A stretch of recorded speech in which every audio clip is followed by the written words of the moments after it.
Hello everyone, welcome back to our economics class.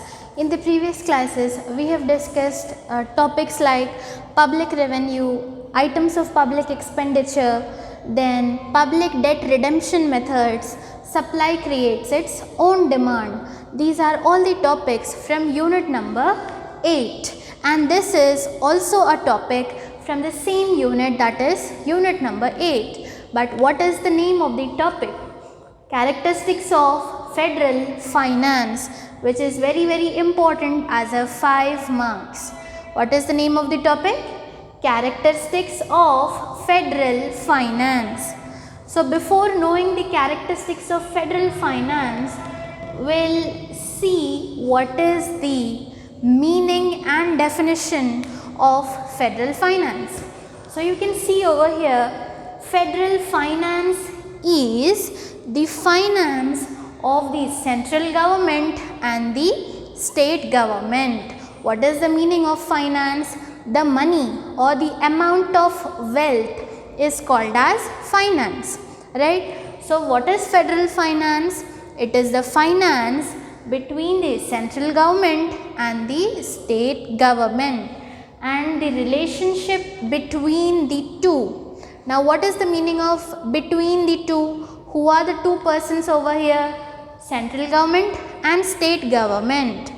Let us just recall it once again. Federal finance is the finance of both the central government as well as the state government and the relationship between the two.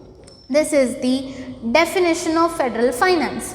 But what is the meaning of federal finance? Let us see. All the items of revenue and expenditure. Now you need to know the meaning of revenue and expenditure. Already I have discussed in public revenue and public expenditure topics. But once again I'll tell you. Revenue means money is coming. Expenditure means money is going. For example, if you are purchasing new books, the money is coming or going? You are paying money. Money is going. That is expenditure. Revenue, where money is coming. Like for scholarship, if you apply, you will get money. Am I right? So revenue means money is coming or what comes in. Expenditure means what goes out. So all the items of revenue and expenditure are distributed among central government, state government and local governments. What all the items of revenue and expenditure are there? What all the items of revenue and expenditure are there? That is divided among 3 governments. What are those? Central, state and local governments. Then these 3 of them are free to make expenses on the respective heads and to get revenue from respective sources. Now the meaning here is they are having full freedom to make expenses and they have full freedom to get revenues. Alright, like when your parents are giving you some pocket money, they won't be saying that you need to purchase this from that. 20 rupees you just buy a book, then remaining 10 rupees you can eat snacks, then remaining 50 rupees you just do this. They won't be saying you anything. When they give 100 rupees to you as a pocket money, you are free to make expenses. Wherever you want, you can make expenses. You can buy a chips packet or you can drink some cool drinks or juices or you can buy some gift, etc. You can do anything. That means you are free to make expenses on respective heads. Then you are free to get revenue from respective sources. Wherever you want from respective sources, you can get income. Alright. So what we have read, all the items of revenue and expenditure are distributed or are divided among the central government, state government and the local governments, and they have full freedom to make expenses on respective heads and to get revenue from respective sources. So this is what? An introduction of federal finance. What is federal finance? The finance of both the central government and the state government is known as federal finance. You just keep in mind, federal finance is the finance of both the central government as well as the state government. Let us see what are the characteristics of federal finance. First point, in federal finance, sources of income and expenditure are distributed among central and state government. The same thing we have read here. In place of revenue, you are writing income. So what the federal finance is doing? It is what all these sources are there of income and expenditure. Okay, what all these sources of income and expenditure are there, that is distributed among central and state government. This is the first characteristics.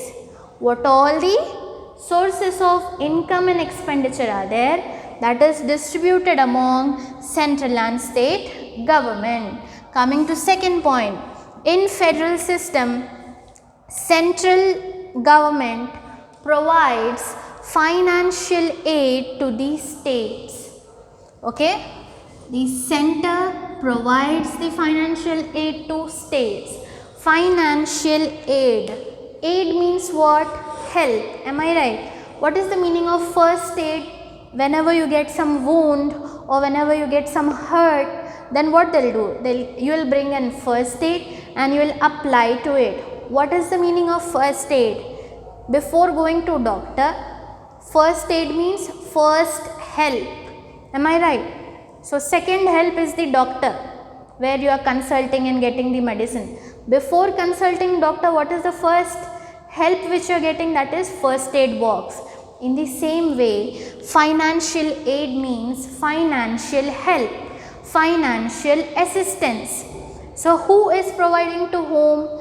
Center is providing financial aid to the states. Like most of the families, you find that fathers will be going for the job and the mother, they'll be there in the house, they'll be managing each and every activity.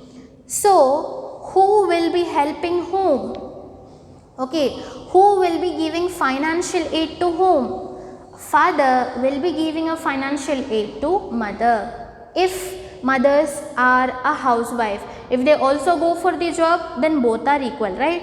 So why I have gave you the example? To make you understand that center is superior. We have two things here, superior, subordinate. Superior means of the highest level, subordinate means under that. Like we have principal and then we have vice principal. Okay, we have senior manager, then we have assistant manager. So senior persons are called as superior, the assistant persons are called as subordinate. So who is superior over here? Central government. Who is subordinate? State. So who will help whom? Central will help the state. So now here I can say you that central government will give the financial aid to the states.